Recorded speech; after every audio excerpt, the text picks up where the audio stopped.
新竹有一个教体操的姓林的查甫老师，去年到今年伫咧校歌、校纸赢队，涉嫌性侵3个读国校的查甫囡仔。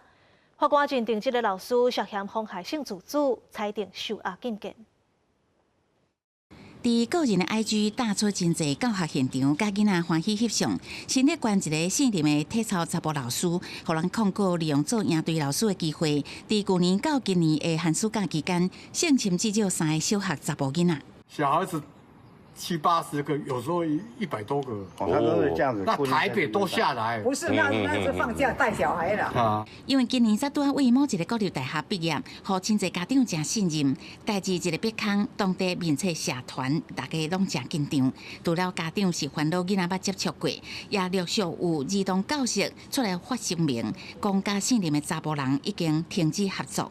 在112学年度，该男子有在我们县内的3所幼儿园、跟1所国小，还有一个补习班有任教相关积木课跟热舞社课程的相关的内容的执行。那113学年度，只有在补习班里面有相关的任教。新北县政府嘛下令姓林的查甫人所教的补习班爱暂停伊的教学业务。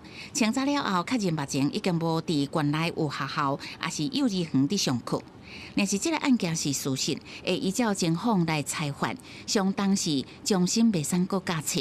姓林的查甫人伫初5去人逮捕，佮移送新竹地检署侦办，要查清楚是毋是还有其他的查甫囡仔受害。经检察官书后，认林姓被告有反复实施加重强制性交、猥亵、未满实施说未成年人等罪，并认为有勾算证人之余，于113年9月6日晚间向法院申请羁押。法官切认定，因为伊牵涉到妨害性自主罪嫌，而且涉嫌重大，裁定羁押禁见核准。记者综合报道。